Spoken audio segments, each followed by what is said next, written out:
Kita lanjut dengan siklus jantung.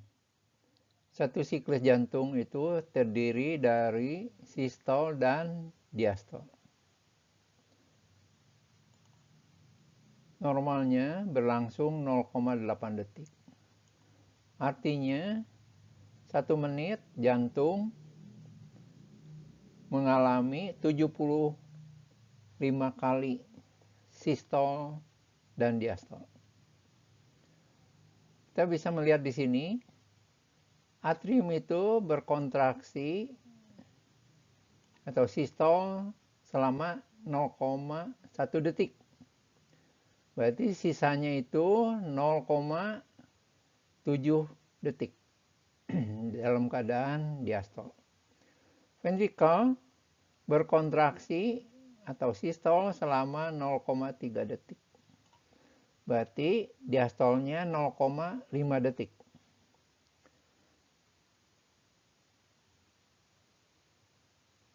Dari keterangan tadi kita dapat menyimpulkan bahwa jantung sebenarnya beristirahat selama 0,4 detik setiap siklusnya.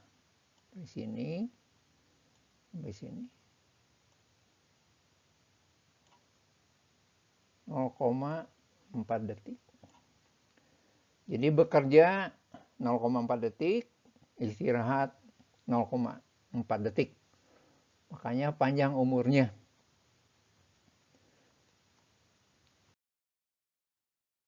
Mengenai sistol dan diastol ventrikel, lamanya sistol dan diastol itu tergantung pada frekuensi denyut jantung.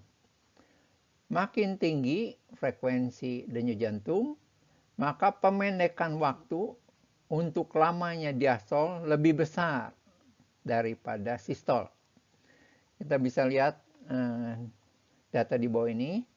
Pada saat frekuensi denyut jantung 75 kali per menit, lamanya sistol 0,27 detik dan lamanya diastol 0,5 detik.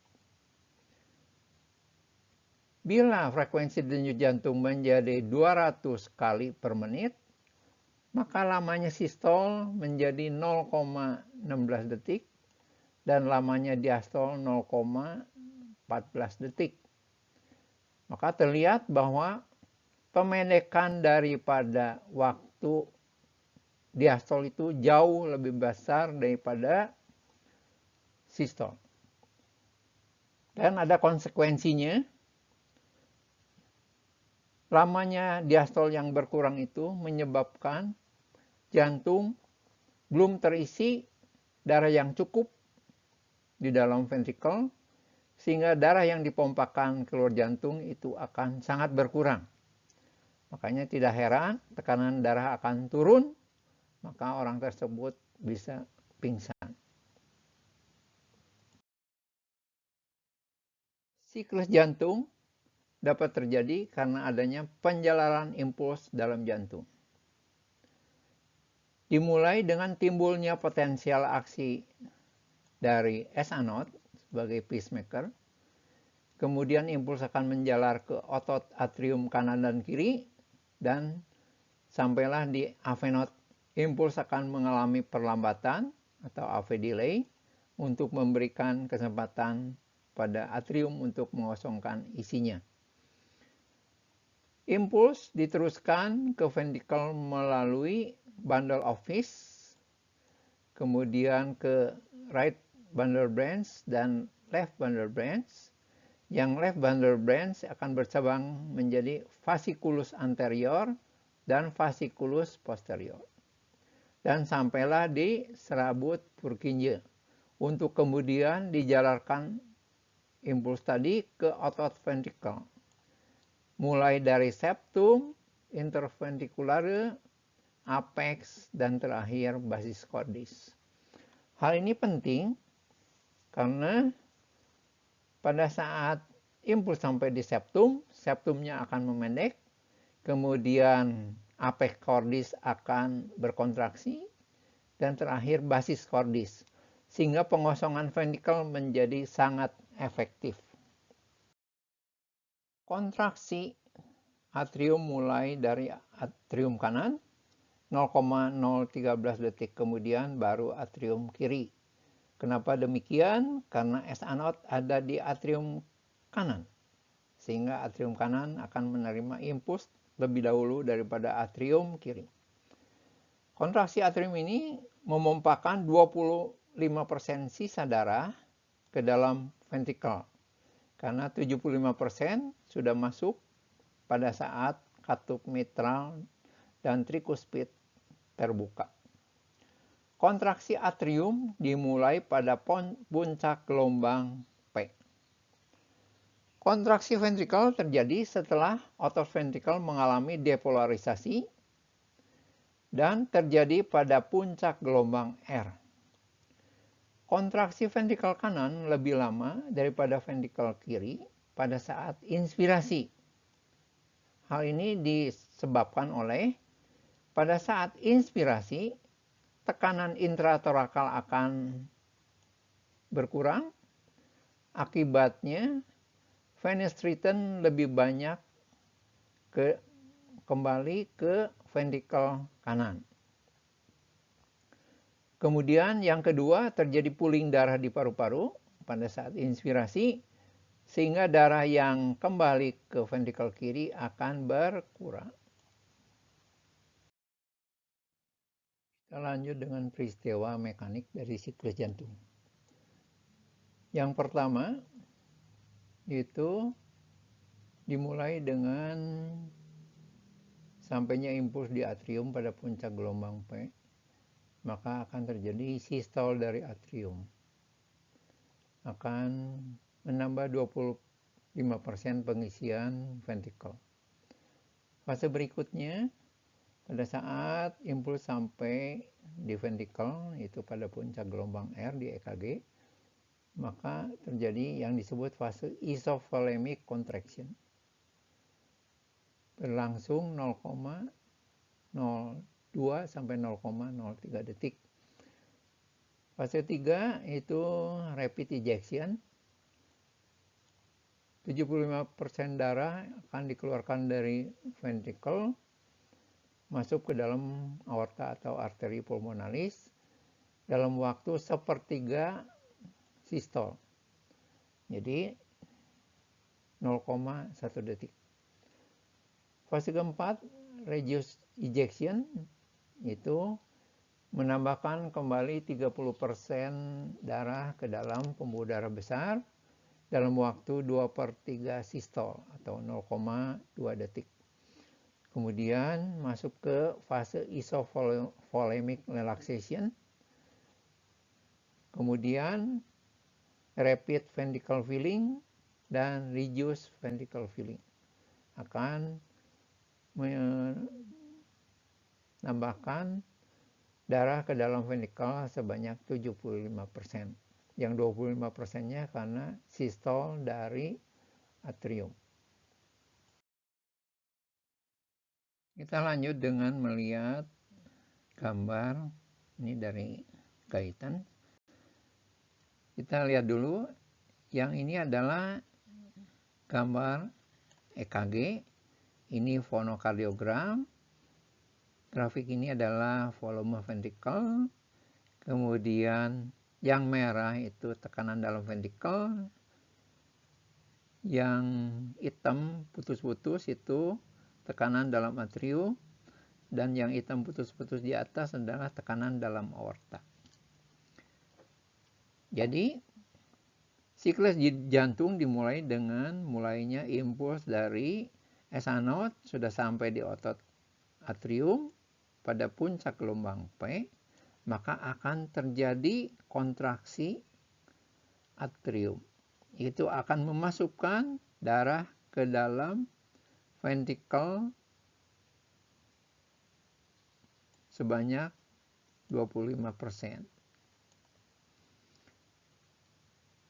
Kita akan melihat volume di dalam ventrikel akan bertambah. Kemudian tekanan dalam atrium juga sedikit meningkat. Ini. Pada saat impuls sudah sampai di otot ventrikel, pada puncak gelombang R, maka akan terjadi kontraksi ventrikel. tapi kontraksinya isovolemic. Yaitu katup mitral akan tertutup dan menimbulkan bunyi jantung pertama. Kemudian katup aorta masih belum terbuka. Pada saat itu tekanan dalam ventrikel akan meningkat terus sampai melewati tekanan diastol dalam aorta, maka katup aorta ini akan terbuka dan darah akan dikeluarkan dari ventrikel ke dalam aorta. Dan tekanan terus berlangsung, ini yang disebut rapid ejection, kemudian diikuti dengan reduced ejection dari ventricle. Kemudian tekanan dalam ventricle akan turun dan hal ini akan menyebabkan katup aorta akan tertutup. Katup aorta tertutup menimbulkan bunyi jantung kedua. Kemudian katup mitral belum terbuka karena tekanan dalam ventricle lebih tinggi daripada tekanan dalam atrium. Maka masuklah dalam fase isovolemic relaxation. Kemudian tekanan dalam ventricle turun terus sampai di bawah tekanan atrium, maka katup mitral akan terbuka dan darah akan masuk ke dalam ventricle yang disebut rapid filling phase. Kemudian diikuti dengan reduced filling phase. Kemudian impuls sudah sampai lagi di atrium, maka akan terjadi kontraksi atrium yang akan menambah 25% darah dalam ventricle. Dan siklus ini akan berlangsung terus selama orang tersebut masih hidup. Ini tabel dari Costanzo. Kita melihat fase daripada siklus jantung. Yang pertama atrial systole, ini terjadi pada puncak gelombang P, dan ini bisa menimbulkan bunyi jantung keempat yang terlihat pada fonokardiogram. Setelah impuls sampai di ventricle pada puncak gelombang R, maka terjadi isovolemic ventricle contraction, di mana katup mitral tertutup dan menimbulkan bunyi jantung pertama. Kemudian diikuti dengan rapid ventricle ejection, di mana karena tekanan dalam ventricle melebihi tekanan dalam aorta, maka katup aorta akan terbuka dan darah dengan cepat dikeluarkan ke dalam aorta. Kemudian reduced ventricle ejection, ini kalau di EKG terbentuk gelombang T. Kemudian isovolemic ventricle relaxation, itu pada saat semua katup tertutup, yaitu katup aorta juga yang tadinya terbuka jadi tertutup, ini menimbulkan bunyi jantung kedua. Kemudian rapid ventricle filling pada saat katup mitral terbuka dan pada keadaan patologis bisa terlihat yang disebut bunyi gallop, yaitu bunyi jantung yang ketiga. Kemudian terakhir reduced ventricle filling, kemudian diikuti kembali dengan sistole daripada atrium.